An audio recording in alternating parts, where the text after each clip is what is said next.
हरिओम. लाओत्सेचा ताओबोध. योगदास श्री जयगणेश जोशी यांचे प्रवचन. भविष्य वेत्याची गरज नाही. लाओत्से सांगतो की आपल्या घराचा उंबरठाही न ओलांडता या भवसागरात काय चालले आहे हे आपल्याला समजू शकते.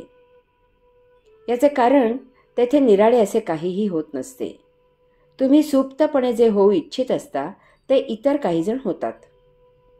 इतर काही जण सुप्तपणे जे होऊ इच्छित असतात ते तुम्ही होत असता.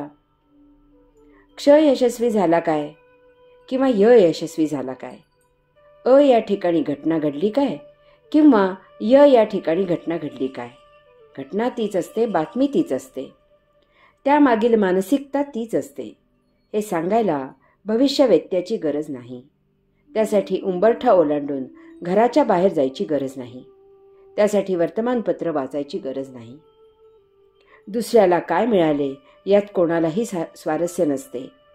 बातम्या म्हणजे तुम्हाला सुप्तपणे जे पाहिजे होते ते नक्की कोणाला मिळाले आहे याचा तपशील असतो. ती बातमी वाचताना तुम्ही त्या जागी स्वतःला समजता. थोडा वेळ मजेत असता, परंतु लवकरच त्या आभासातून बाहेर येता आणि त्या वास्तवाने निराश होता.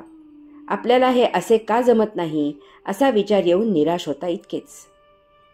सत्य इतकेच आहे की प्रत्येक घटनेतील एक कडी आपण असतो. प्रत्येक गोष्ट आपल्याशी जोडलेली आहे. त्यामुळे जर तुम्ही स्वतःचे खूप खोलवर निरीक्षण केलेत तर बाहेर काय चालले आहे याचा तुम्हाला सहज अंदाज करता येतो. जे घडते तेथे तुम्ही स्वतःला उभे करा.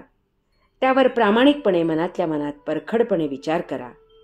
स्वतःचे स्वतः न्यायाधीश व्हा. म्हणजे तुम्हाला गुन्हेगाराबद्दल क्रोध येणार नाही, कारण त्याने जे केले ते काही अन्य कारणाने करायचे तुमच्याही मनात कोठे अन्य ठिकाणी करावे असे आले होते, परंतु काही कारणाने तुम्ही ते करू शकला नाहीत. या सत्याची तुम्हाला आत कोठेतरी आठवण असते, कदाचित टोचणीही असते. ज्याने मनातल्या मनात कधीही कोणाला लाखोली वाहिली नाही किंवा एकही चोरी केली नाही किंवा एकही खून केला नाही किंवा कधीही बलात्कार केला नाही असा पुरुष, अशी स्त्री सापडणे महादुस्तर आहे. यापैकी एकतरी गुन्हा प्रत्येकाने केव्हा ना केव्हा तरी केलेला असतो. काही जण यापैकी एक तरी गुन्हा दररोज करत असतात, परंतु सभ्यतेमुळे कायद्याची बूज असल्यामुळे ते प्रत्यक्ष तसे करत नाहीत. स्वतःवरून जग ओळखावे. आपला चेहरा आणि आपले मन जगाचा आरसा आहे. जे आपल्या चित्ती तेच इतरांच्या मनी असते. त्यात जे जाणवते ते बाहेर प्रत्यक्ष होत असते. ज्याने स्वतःचे मन जिंकले तो मनातीत होतो. तो योगी असतो. त्यामुळे योगी सर्वांवर दया करतो. गुन्हेगार हा वाट चुकलेला जीवात्मा आहे हे योगी ओळखतो. योग्यामध्ये अपार करुणा असते. योगी ध्यान लावतो आणि वैश्विक यात्रा करतो. त्यासाठी त्याला बाहेर जायची गरज नसते.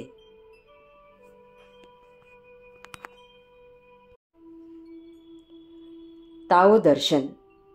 लाओत्से सांगतो की आपल्या खिडकीतून बाहेर न डोकावता योगधामी असलेल्या ताओचा दर्शन योग प्राप्त होऊ शकतो.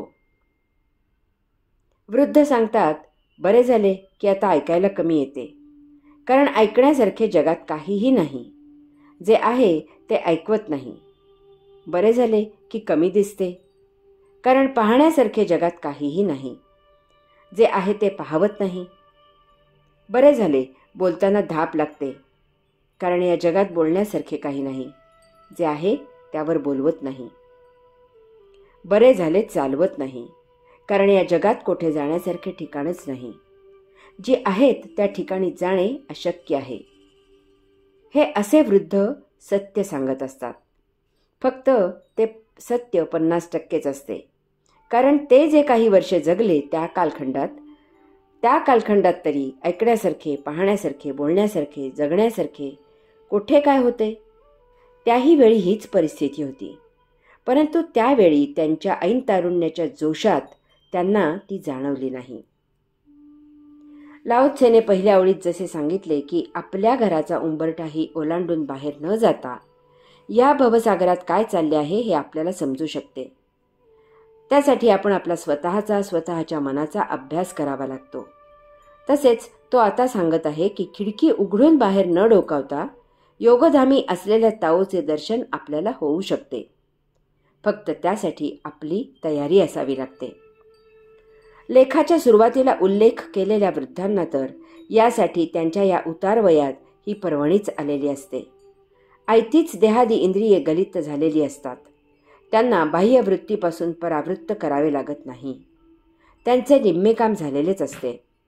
त्यामुळे अशांना अंतस आत्म्यांशाकडे वळणे फार सोपे असते. मनाचे निरीक्षण करून बाह्य प्रवृत्ती नियंत्रणाखाली आणाव्यात आणि मनातीत होऊन अंतस प्रवृत्ती नियंत्रणाखाली आणाव्यात. त्यायोगे आत्मदर्शन घ्यावे, साक्षात्कारित व्हावे, सर्वस्वातून मुक्त व्हावे. उर्वरित जीवन संतोषाने आणि समाधानाने सृष्टीलीला अनुभवत कैवल्यानंदात जगावे. आता आपल्याला या बाह्य वस्तू जगताचा निर्माण करता आणि या विश्वाचा स्वामी शोधायचा आहे. देहादी इंद्रियांच्या आत, या मनाच्याही आत सर्वस्वाच्या पलीकडे असलेला जगत नियंता शोधायचा आहे. त्यासाठी आपल्याला बाह्य आणि अंतस अशा दोन्ही अवस्थांमधून पार व्हायचे आहे. येथील प्रत्येक गोष्ट चैतन्यमय आहे. कोणतीही वस्तू स्वतःचे स्वतः वर्तन करू शकत नाही. त्यासाठी त्या वस्तूला चैतन्याची गरज असते. चैतन्य नसेल तर ती वस्तू जड असते, मृत असते. त्यात चैतन्य असले की ती जीवित असते. हे चैतन्य म्हणजे आपण आहोत. जडाला चेतना देणारे आपण आहोत. ही वैश्विक चेतना आहे. हा विश्वाचा केंद्रबिंदू आहे. त्यामुळे या चेतने पलीकडे आणखी काहीही नाही. त्यासाठी बसल्या जागी ध्यान लावावे आणि समाधी योग प्राप्त करून ताओचे दर्शन घ्यावे.